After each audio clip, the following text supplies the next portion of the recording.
कोंढव्यात गणेश विसर्जन मिरवणुकीतील भाविकांना महाप्रसादाचे वाटप।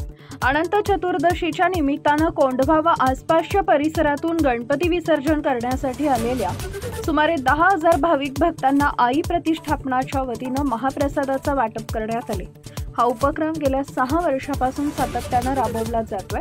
माजी आमदार महादेव अण्णा बाबर यांच्या मार्गदर्शनाखाली आई प्रतिष्ठानचे अध्यक्ष प्रसाद बाबर यांनी सालाबादप्रमाणे यावर्षीही भाविकांसाठी महाप्रसादाचं आयोजन केले होते। या उपक्रमामुळे विसर्जन मिरवणुकीतील भाविकांना मोठा दिलासा मिळाला। यावेळी अनेक मान्यवर उपस्थित होते। हा उपक्रम यशस्वी करण्यासाठी आई प्रतिष्ठानच्या कार्यकर्त्यांनी विशेष परिश्रम घेतले। पहा काय म्हणाले प्रसाद बाबर व इतर।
जय गणेश।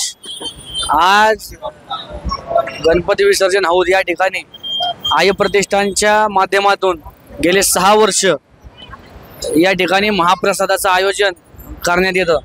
आई प्रतिष्ठानचे सर्वच सभासद असतील किंवा माजी आमदार महादेव अण्णा बाबर असतील, महेश महादेव बाबर असेल, यांच्या माध्यमातून मार्गदर्शनाखाली आम्ही या सगळ्या गोष्टी करत असतो। येणाऱ्या काळात सुद्धा आम्ही जनतेची सेवा करण्यासाठी, त्यांचा आशीर्वाद घेण्यासाठी आम्ही त्यांच्यापर्यंत पोहोचणार आहे। तरी नक्कीच मला ही खात्री आहे की आपण सर्वजण मला आशीर्वाद द्याल। एवढंच बोलतो आणि थांबतो। जय हिंद, जय महाराष्ट्र। गणेशोत्सव ही महाराष्ट्राची वैभवशाली परंपरा आहे आणि ते साजरे करत असताना कोंढव्याचा गणेशोत्सव हा एक आकर्षणाचा केंद्रबिंदू आहे।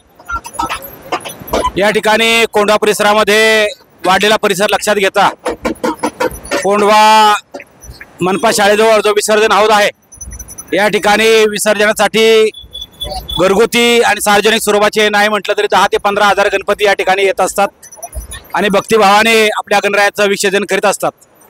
पण इथं आल्यानंतर त्यांच्या प्रसादाची काहीतरी व्यवस्था व्हावी, एक प्रामाणिक भूमिका असते आणि या माध्यमातून आई प्रतिष्ठानच्या माध्यमातून आमचे युवा कार्यकर्ते प्रसाद महादेव बाबर यांच्या मार्गदर्शनाखाली, त्याचप्रमाणे माननीय माजी आमदार महादेव अण्णा बाबर यांच्या मार्गदर्शनाखाली गेली 6-7 वर्षापासून हा स्तुत्य उपक्रम या ठिकाणी राबवला जात आहे।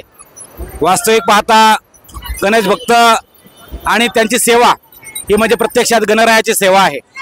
आपल्या भक्ताची केली गेलेली सेवा निश्चित रूपाने गणरायाला आवडेल या भूमिकेतून गणरायाची आम्ही सेवा करतच असतो।